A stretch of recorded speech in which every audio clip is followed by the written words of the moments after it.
Kemudian soal dasar hukum ya, dalam Undang-Undang TNI, baik Undang-Undang TNI yang lama, Undang-Undang 34 2004, maupun dalam Undang-Undang TNI yang baru, Undang-Undang nomor 5 tahun 2025, ini belum dimungkinkan.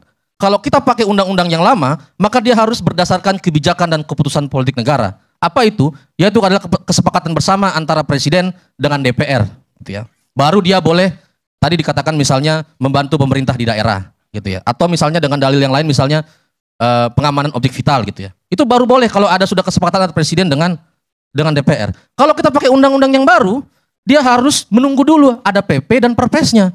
Loh, MOU ini, TR ini gak pakai dasar hukum itu Bang Karni. PP-nya belum ada, Perpesnya belum ada.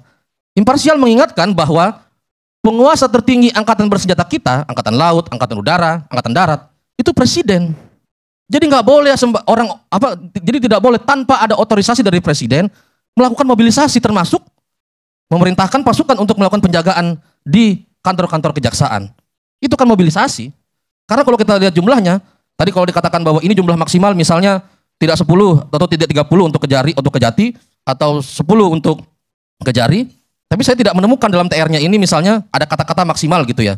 Jadi wajarlah ke publik kalau misalnya menghitung, kalau kami menghitung ada 5.840 prajurit TNI yang nanti akan ditempatkan di kejaksaan. Meski kendati tadi diklarifikasi bahwa itu jumlah maksimal.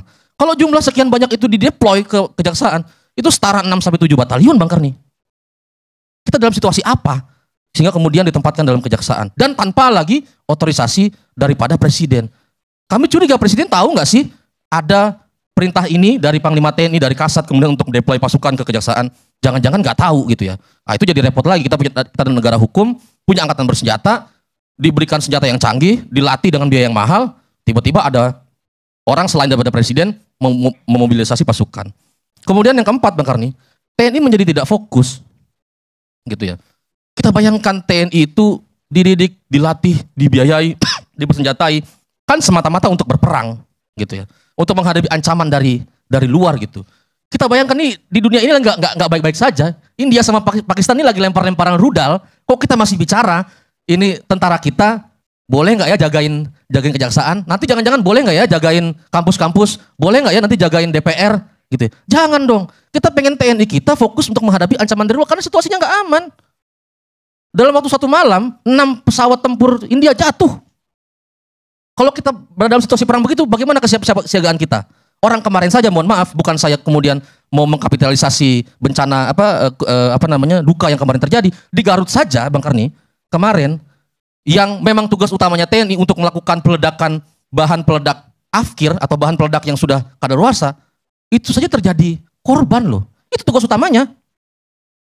Kenapa menjadi demikian? Karena kami pikir TNI menjadi tidak fokus karena otoritas sipil menarik-narik TNI dalam urusan-urusan yang sebetulnya bukan tugas utama mereka. Jagain kejaksaan, makan bergizi gratis, ikut proyek strategis nasional di Merauke, suasembada pangan yang kemarin rame misalnya nanam jagung berubah jadi singkong dalam polybag. Apakah itu yang kita inginkan postur TNI yang kita inginkan? Kan tidak. Kita ingin TNI tetap fokus untuk menghadapi ancaman dari luar gitu ya. Jangan sampai ditarik-tarik dalam urusan dalam negeri yang melalaikan tugas utamanya mereka.